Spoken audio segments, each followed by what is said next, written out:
que vamos a referir del paciente. Va a orinar sangre, ¿no? Es una hematuria.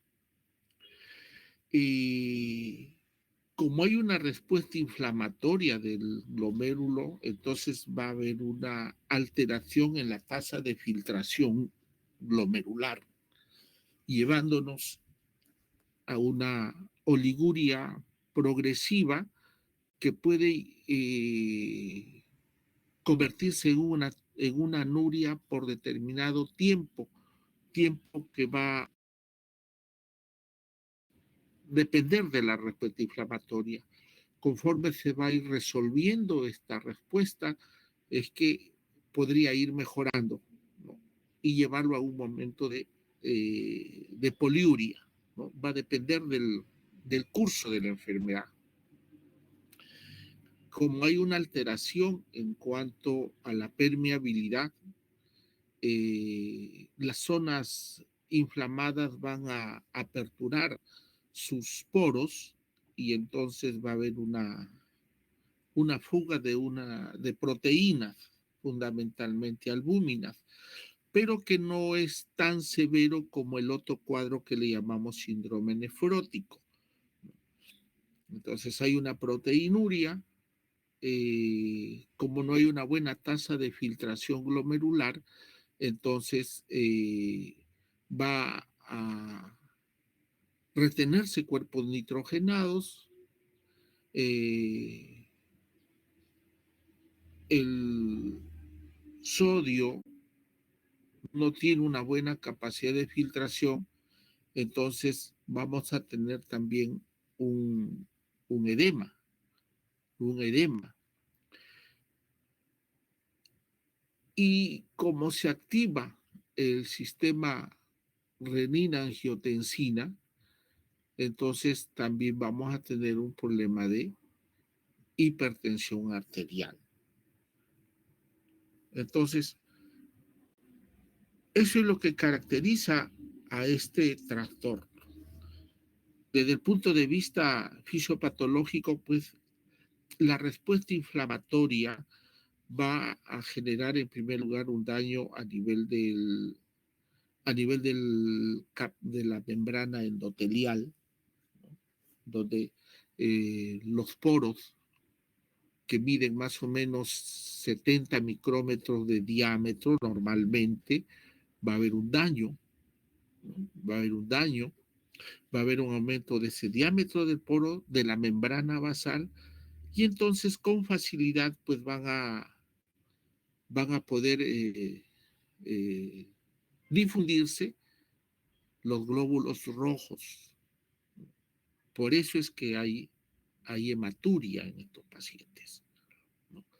Recuerden que el diámetro de un eritrocito es 7.5 micrómetros, ¿no? Al haber esta amplitud, entonces van a desplazarse y se van a observar a nivel de la orina. Entonces va a llamar la atención la hematuria,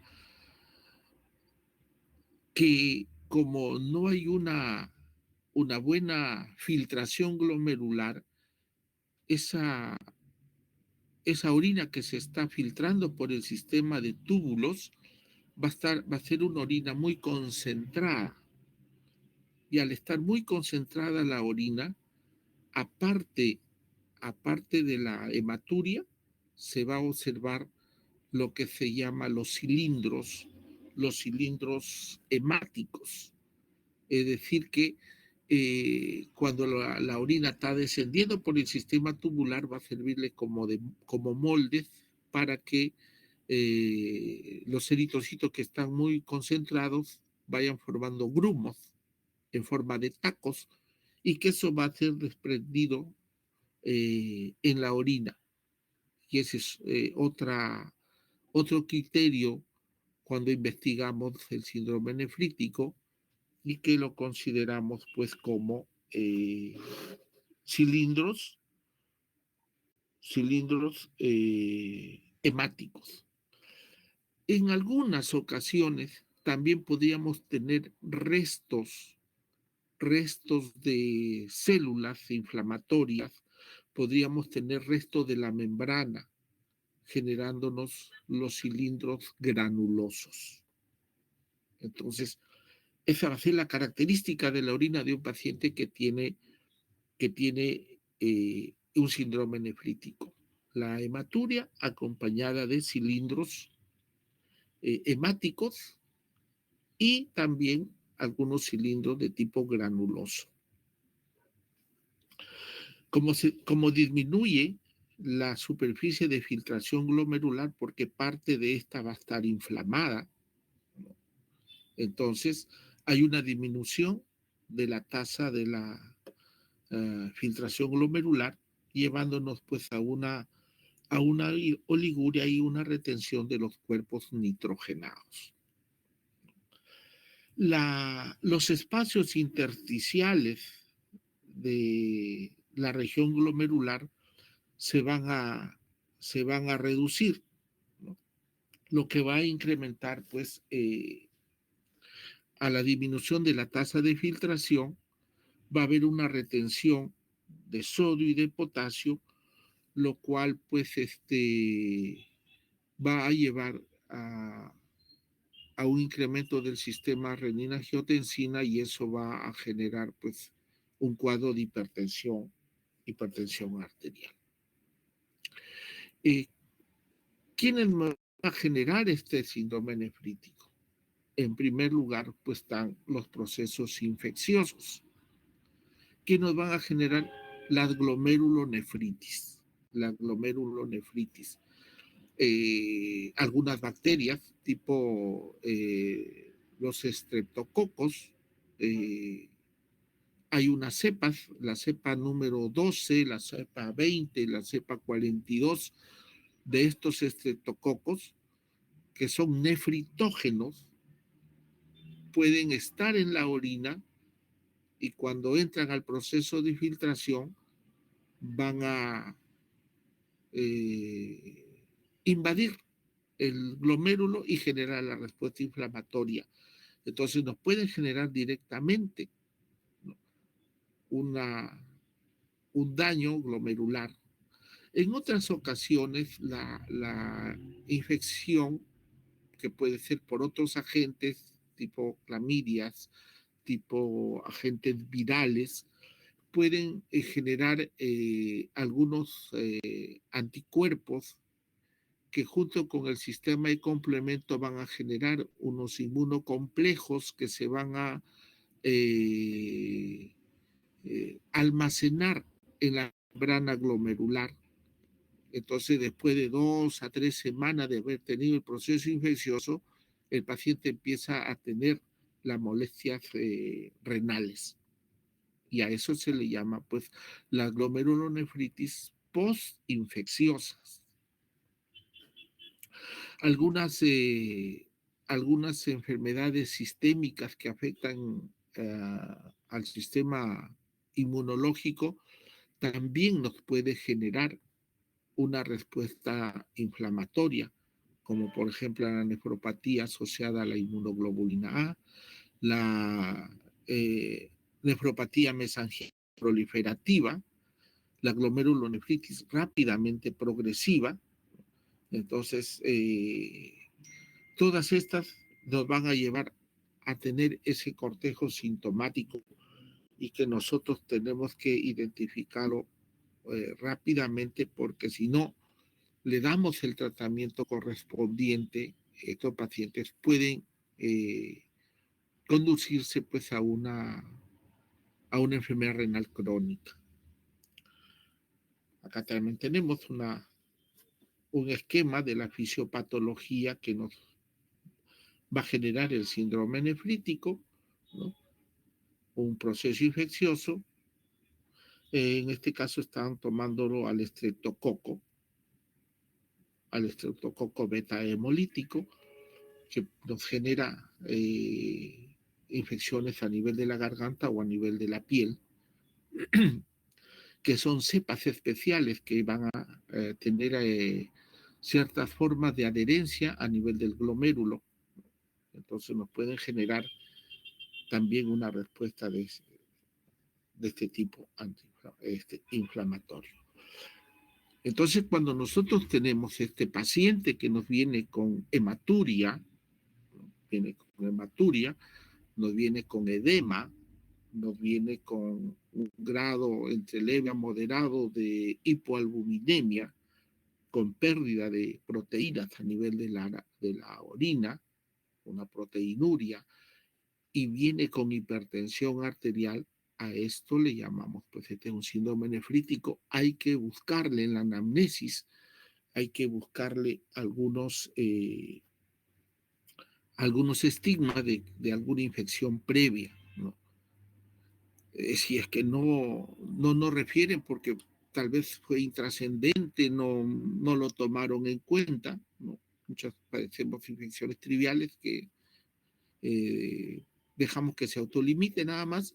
Entonces, hay que examinarlo al paciente, ¿no? Hay que buscar grietas a nivel de los pliegues interdigitales de las manos o de los pies, hay que revisar la garganta, hay que revisar si tiene adenopatías o no, hay que preguntarle por algunas infecciones de transmisión sexual, hay que buscarle un foco infeccioso que a veces ellos no lo toman en cuenta. Si es que sufren de alguna enfermedad, de una infección crónica autoinmune, hay que preguntarle si es que este paciente tiene artritis reumatoide o tiene lupus eritematoso o algunas otras enfermedades autoinmunes que puedan estar relacionadas con alteraciones en las inmunoglobulinas. El cuadro clínico puede estar manifestada por síntomas generales dependiendo de la causa, ¿no? El paciente puede venir séptico, con fiebre, con escalofríos, con malestar general, ¿no? Asociado pues a la manifestación del lugar donde se está dando el foco infeccioso. Entonces puede venir con un cuadro infeccioso asociado, puede ser una neumonía, puede ser también una pielonefritis, puede ser una colecistitis, ¿no? Entonces va a venir con un foco infeccioso, si es que todavía está en la fase activa, y la manifestación nefritógena.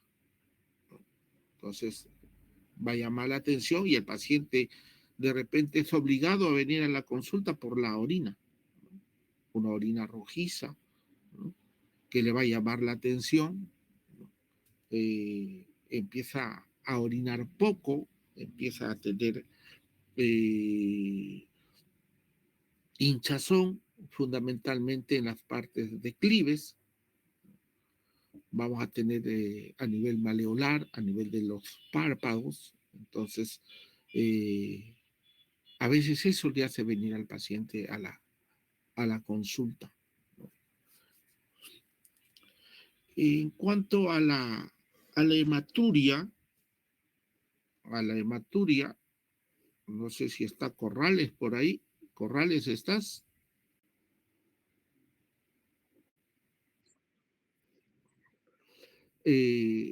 Ustedes a veces informan como microhematuria o a veces nos dicen eritrocitos a campo cubierto, ¿no?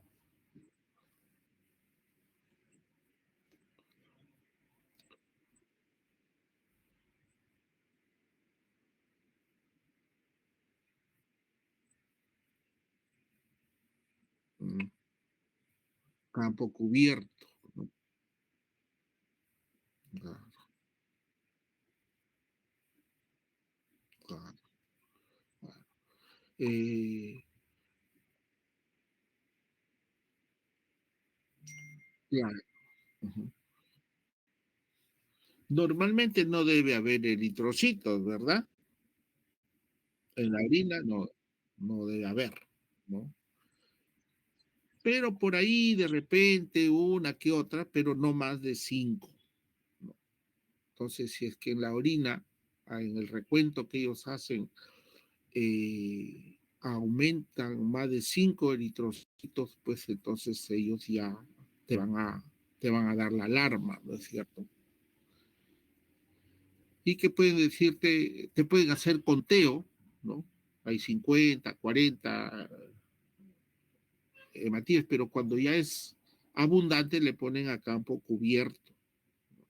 Entonces, eh, cuando uno hace el estudio, puede que el paciente no se haya dado cuenta que está teniendo hematuria, ¿no? Porque no se ve solamente la microscopía, pues que a eso le llaman a veces microhematuria, ¿no?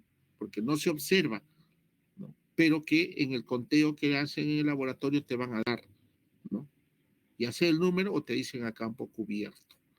Y si en la orina, pues por medios físicos se observa a nivel del tubo de ensayo o del recipiente de la muestra, va a tener esa coloración y es una hematuria que no necesita la microscopía, pues se llama una hematuria macroscópica. La proteinuria a veces también por medios físicos lo podemos intuir cuando las orinas son espumosas, ¿no? Hay espuma en la parte superior del recipiente, lo que ya te va a mencionar, pues que eso es presencia de proteínas. ¿Cuánto es el límite, doctor Corrales, de proteínas en orina? Hay pequeñas, algunas pequeñas proteínas pueden pasar, ¿no? ¿Cuál es el tope, doctor Corrales? Ya. Hasta, hasta 150 miligramos por orina de 24 horas se acepta como normal. 150 miligramos de proteínas en orina de 24 horas.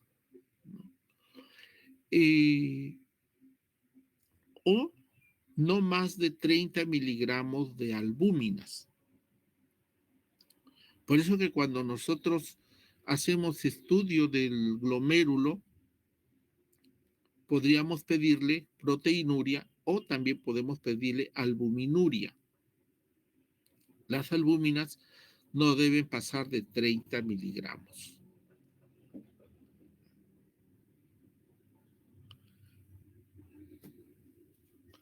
La hipertensión arterial y el edema que se van a localizar en las partes laxas del cuerpo, a nivel maleolar o a nivel palpebral. Si el paciente está acostado, al despertar va a tener así los ojos congestionados, turgentes. Es el edema palpebral que van a tener por la posición que toman.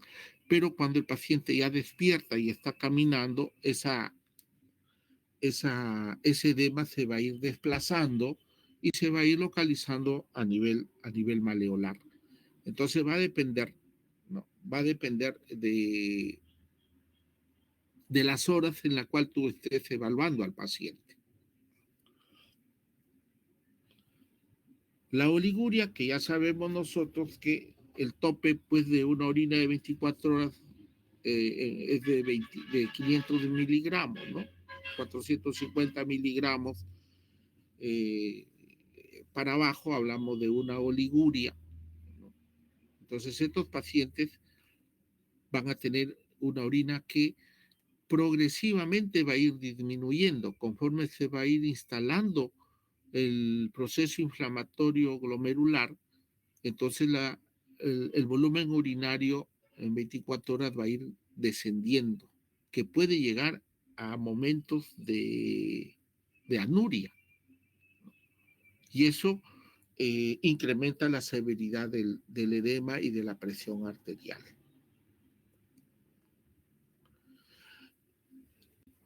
Como hay una respuesta inflamatoria, el sistema de complemento, el C3, el sistema de complemento del C3 es el que está disminuido.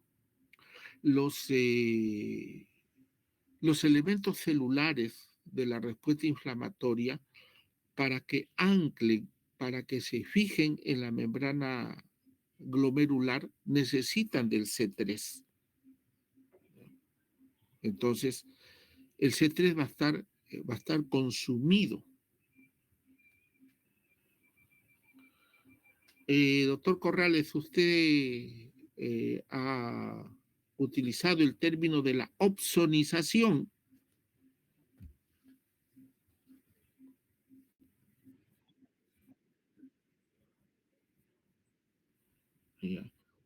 Entonces,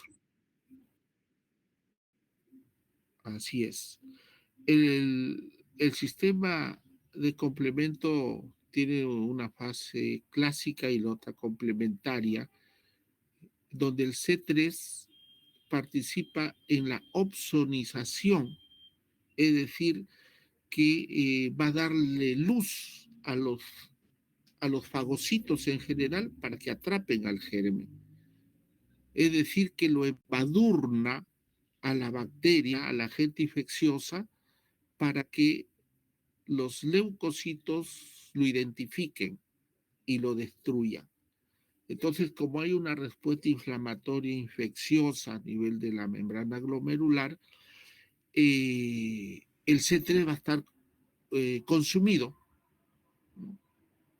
Y eso es lo que va a atraer a los glóbulos rojos, pero a los polimorfos nucleares.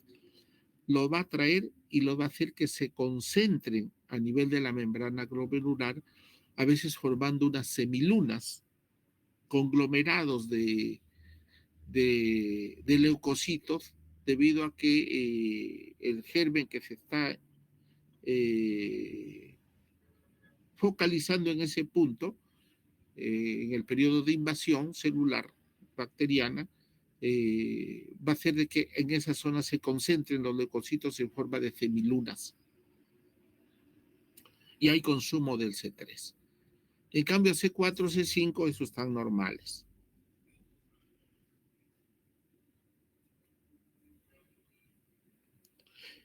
Cuando no logramos identificar a través de medios laboratoriales, hemocultivos, urocultivos, entonces se va a llegar a la biopsia.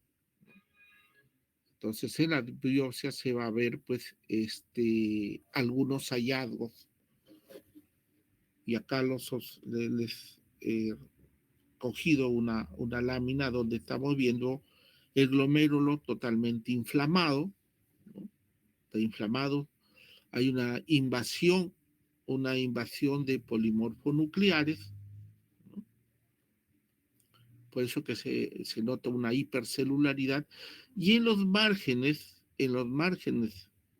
del glomérulo vemos estas semilunas. Entonces ya desprenden ustedes cómo estos conglomerados de leucocitos pues van a afectar la filtración glomerular. Algunas áreas, algunas áreas de esta membrana, producto de la respuesta inflamatoria, se rompen, se necrosan, se isquemian, y es por ahí donde los eritrocitos van a atravesar y van a aparecer a nivel de la orina.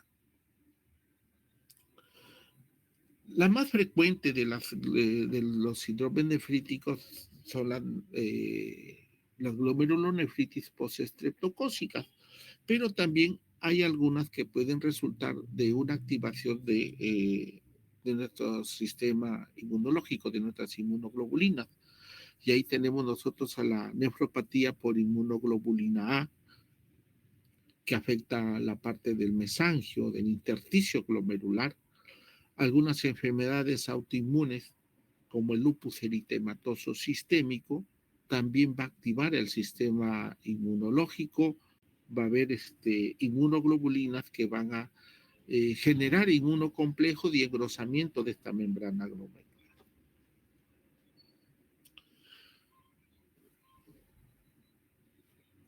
Bien, hasta aquí alguna pregunta sobre el síndrome nefrítico. Como pautas generales a estos pacientes, pues hay que someterle a reposo. Mientras dure este proceso inflamatorio, el paciente debe estar en reposo porque la actividad que pueden hacer que se formen más cuerpos nitrogenados. Entonces se les recomienda que esté en reposo. Estos pacientes tenemos que restringirle la ingesta de agua, ¿no? Poca agua, pocas proteínas. Ya saben ustedes la dosis de proteínas diarias que necesitamos. La hipertensión, la hipertensión arterial que va a tener, se van a manejar con diuréticos, dependiendo de la severidad. Si es que la oliguria es moderada, podemos utilizar tiazidas, hidroclorotiazida, 25 miligramos, así son las tabletas, cada 8 o cada 12 horas. Pero si es que la oliguria es muy severa, tenemos que usar diuréticos de asa, usamos furosemida, con dosis sumamente altas, damos hasta 10 miligramos por kilo día. A veces le ponemos 80, 100 miligramos cada 6 horas, cada 4 horas, para tratar de que se genere diuresis y así no se concentre la sangre y forme tapones dentro del sistema tubular.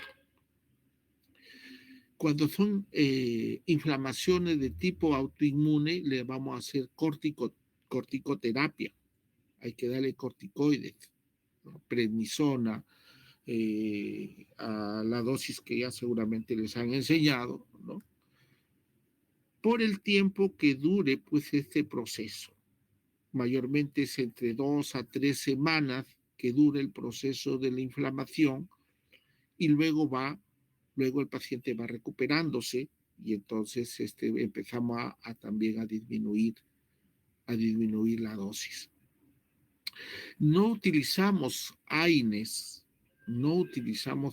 porque ustedes saben que los antiinflamatorios no esteroideos te alteran el flujo plasmático renal y pueden también generarnos pues una necrosis tubular aguda. Un riñón que ya está dañado, no le vamos a someter a esos riesgos, ¿no? Entonces, en lo posible no utilizamos AINES, corticoides. ¿Eh? Ese es el síndrome nefrítico. Para diferenciarlo de otro síndrome que afecta también el glomérulo, pero que no no es una respuesta inflamatoria, no se instala agudamente, no hay una infección previa, ¿no? Entonces esta lentamente puede ir dañándonos la membrana glomerular y producirnos también una falla renal.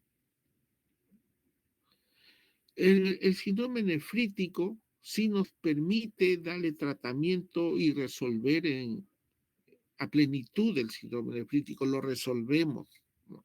Solucionamos el problema. Hay un bajo riesgo, excepto la membrana proliferativa, que es muy agresiva, nos puede dejar secuela, ¿no? Pero el resto de síndrome nefrítico sí se puede resolver. A diferencia del síndrome nefrótico, el síndrome nefrótico es un poco más refractario, es de instalación más lenta, está asociada a otras enfermedades crónicas. Entonces pueden ser ya complicaciones tardías de otras enfermedades, ¿no? ¿Qué caracteriza al síndrome nefrótico? El edema marcado que va a tener el paciente. Hay un edema bastante acentuado, una gran proteinuria,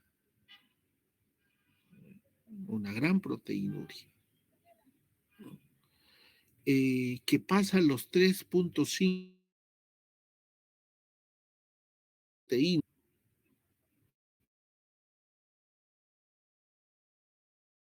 en la orina,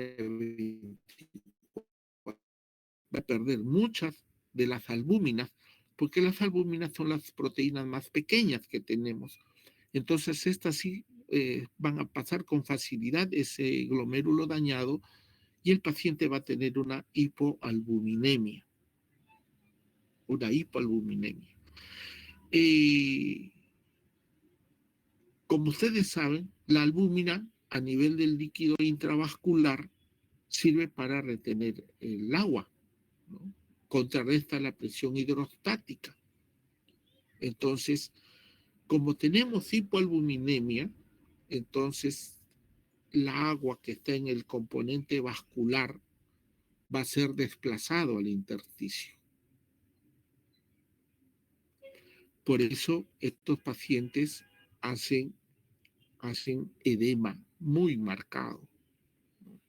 A diferencia del nefrítico, que tiene una hipoalbuminemia, pero que no es tan severa.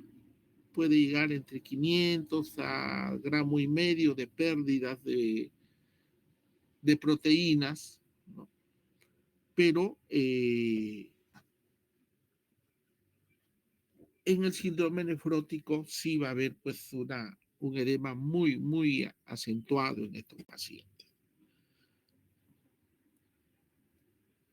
Entonces ahí tenemos una imagen como pues el paciente se va a edematizar muy severamente y puede ascender y hacerse un edema generalizado. Cuando el edema es generalizado, ahí hablamos nosotros de anasarca. La anasarca es el edema generalizado. Entonces el paciente va a venir así, ¿no? Con anasarca, va a tener una hipoalbuminemia que nos va a llevar a otras alteraciones. Eh, como no tenemos albúminas, como no tenemos albúminas, el hígado, el hígado va a empezar a tratar de producir masivamente también albúminas para compensar y va a utilizar otras rutas metabólicas. Entonces, en el afán de producir compensación de esas proteínas perdidas, va a formar lipoproteínas. Lipoproteínas. Entonces, vamos a tener, vamos a tener cuadro de dislipidemia asociado a esto. Vamos a perder, vamos a perder lípidos por la orina, lo que se llama la lipiduria. La lipiduria. Así como en el síndrome nefrítico que teníamos cilindros eh, eritrocitarios, hemáticos, acá nosotros vamos a tener también cilindros, pero que son de grasa, son cilindros grasos, que le llamamos cilindros serios. Eh, por la concentración que puede tener estos lípidos a nivel del sistema tubular, pueden también formar eso. Entonces, en la orina vamos a tener cilindros serios, orientador de un síndrome nefrótico, cilindros hemáticos, sugestivo de síndrome nefrítico. Y hay otros cilindros más, podemos tener cilindros hialinos. Los cilindros hialinos son por cristalización de algunos iones, ¿no? Los oxalatos de calcio pueden cristalizarse y también formar unos conglomerados y nos van a dar los cilindros dialinos. Los pacientes que están deshidratados van a formar cilindros dialinos, criptaluria, entre otras, ¿no? Entonces, en el examen de laboratorio, cuando pedimos el examen, la orina completa, también hay que pedir el sedimento urinario, donde ahí es donde nos van a informar si hay o no la presencia de estos elementos que ayudan al diagnóstico. Como hemos perdido esas albúminas y el hígado empieza a trabajar ya anormalmente, entonces puede también alterarse las inmunoglobulinas, lo cual le va a llevar al paciente a tener una inmunodeficiencia que le va a condicionar a que puedan tener infecciones muy severas estos pacientes. Eh, hay, hay una disminución del sistema de la coagulación. Entonces, los factores de la coagulación pueden estar disminuidos, excepto el fibrinógeno. Es una característica del síndrome nefrótico, ¿no? Vamos a tener, si nosotros le hacemos el perfil de coagulación, que tenemos que hacerlo en estos pacientes, todo paciente que tiene un problema hepático siempre le vamos a pedir factores de coagulación, tiempo de protombina, tiempo de sangría y algunos marcadores de la coagulación, pero el fibrinógeno va a estar aumentado. Está aumentado porque como es una proteína bastante grande, esa proteína no se pierde por la orina. Entonces esta se va a concentrar y el fibrinógeno va a estar por encima de 300 miligramos, ¿no? Es una característica del síndrome nefrótico. Entonces lo que caracteriza pues a este síndrome viene a ser el edema que va a presentar, que cada vez se va incrementando, ¿no? Acompañado pues de una gran hipoalbuminuria y una gran proteinuria de más de 3.5 gramos de pérdida diaria. Entonces eso lo lleva al paciente a tener una carencial, va a estar inmunodeficiente, ¿no? Y la retención de agua le puede llevar pues a una insuficiencia cardíaca. Sobre el edema, hay varias explicaciones que se van a dar. Obviamente que la clásica y la entendible es la que se genera por la proteinuria que se está generando. Sin embargo, también se ha visto de que como hay una disminución de la volemia, entonces se va a activar el sistema natriurético, va a activarse también la regulación del sistema renina-angiotensina. Entonces, están dándole otra explicación más de que el edema que se genera en estos pacientes tiene varias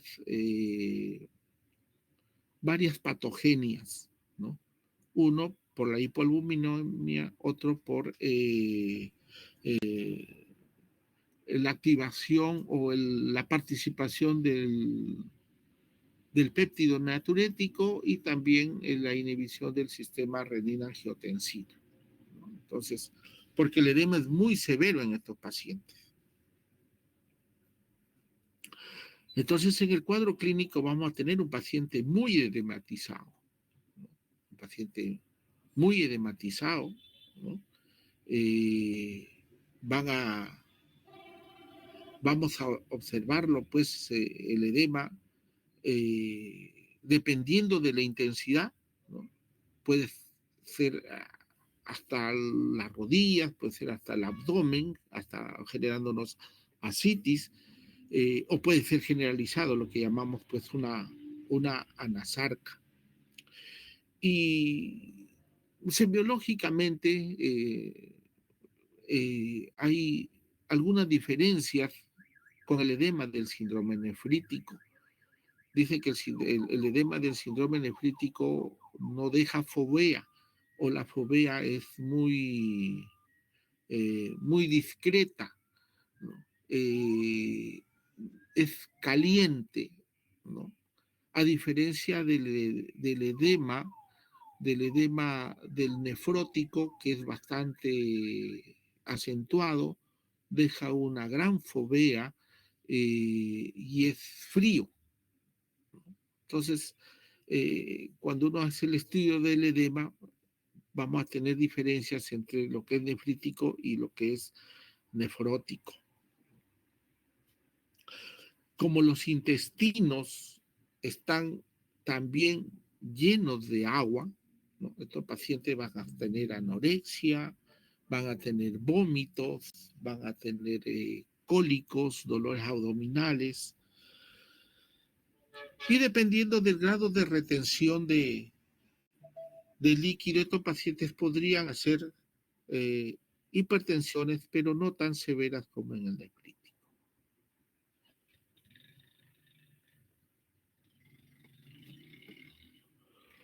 Entonces, en este esquema estamos colocando diferencias entre el síndrome nefrítico y el síndrome nefrótico. El nefrítico es agudo, ¿no? Es de rápida instalación, se puede resolver en su totalidad, eh, a diferencia del síndrome nefrótico, que es más insidioso su presentación, nos puede llevar a una enfermedad renal crónica, ¿no? La característica del edema, del nefrítico, es un edema duro, no deja fovea como les había mencionado, y es caliente, a diferencia del edema nefrótico, que es blando, es bastante acentuado, deja el signo de la fovea, ¿no? Y la piel es fría. La proteinuria es muy discreta en el nefrítico, pero en el nefrótico es bastante acentuado. En el nefrítico la proteinuria puede ir entre 500, máximo 1500 miligramos de pérdidas. El nefrótico más de 3.5 gramos de pérdidas. Es una pérdida masiva que se tiene. La hipoalbuminemia, ¿no? Y debido a que el hígado trata de compensar la hipoalbuminemia, es que empieza a formar pues lípidos, lipoproteínas, lo cual nos va a llevar a una hipercolesterolemia o también perderlo por la orina, lo que se llama la lipiduria. No va a haber hematuria, no hay hematuria a diferencia del nefrítico.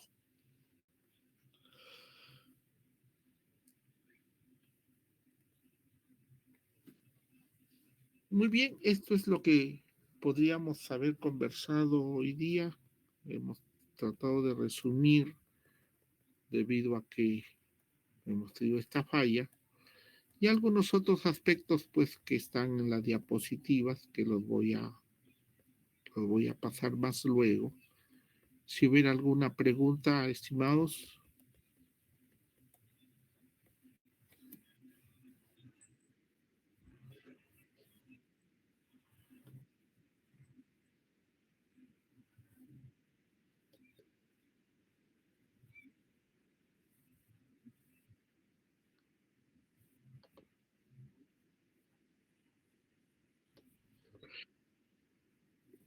Escucho un poquito entrecortado. No sé si lo puedes repetir.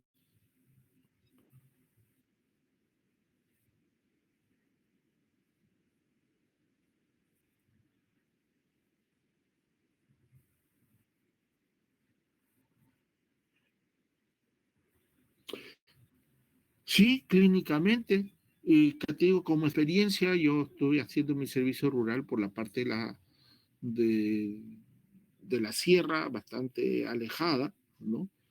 Y me viene, incluso veo un profesional de la salud que viene viene dematizado.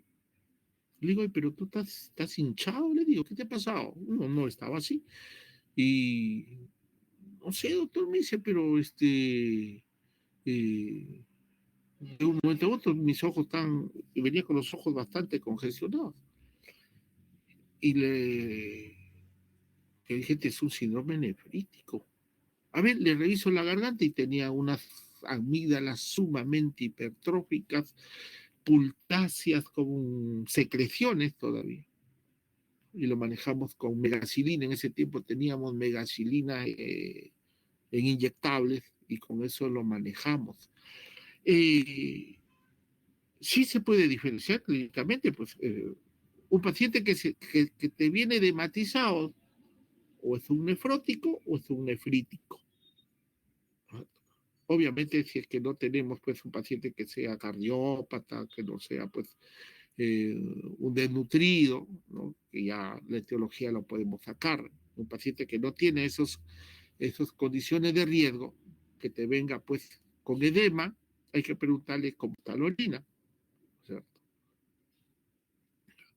Si hay una orina eh, enrojecida, ¿no? Ya te va a orientar, eso es un crítico, ¿cierto?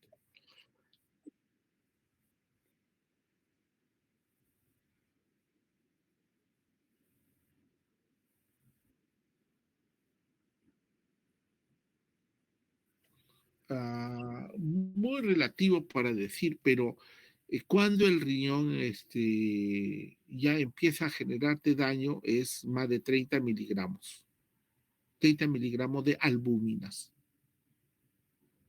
y más de 150 miligramos de proteínas totales en orina de 24 horas. A partir de ahí es que ya tú tienes que intuir de que esta membrana glomerular está alterada. Obligatoriamente hay que hacer el examen de la depuración de la creatinina, pues, que es digamos, el estándar para poder nosotros decir qué grado de depuración o de daño renal está teniendo el paciente. Para eso han aprendido su fórmula, ¿no es cierto? 140 menos la edad por el peso sobre 72 por la creatinina. Eso les va a ayudar bastante.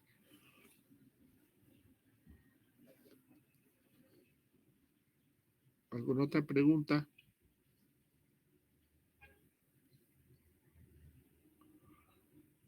Bien, si no hay preguntas, vamos a cerrar esta. Ah, tengo que tomar asistencia, por favor. Pucha, ya les pondré a algunos, pues.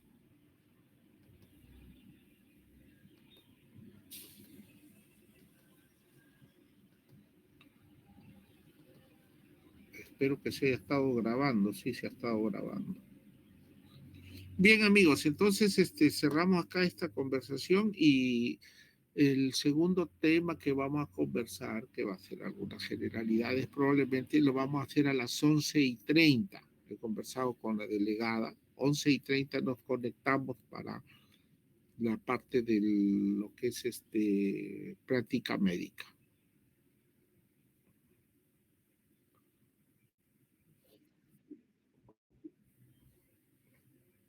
Sí, ahorita es imposible. A ver, déjenme entrar. No, ya no voy a poder entrar, ya pasó las 9.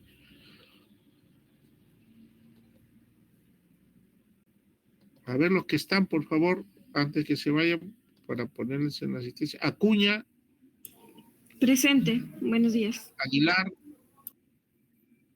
Aguilar, Álvarez, Álvarez, Cabezas, Presente, Cabezas. Carranza, Carretero, Presente, profesor. Casas, Presente, profesor. Serna, Presente, profesor. Buenos días. Chero, Presente, profesor. Corrales está, Díaz,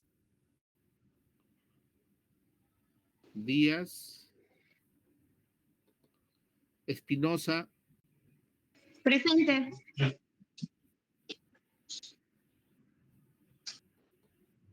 ¿y ahora qué pasó? Bien, hasta ahí nomás ya no puedo llamar esto porque ya se cerró el sistema. Bien, entonces nos estamos viendo a las 11:30, ¿eh?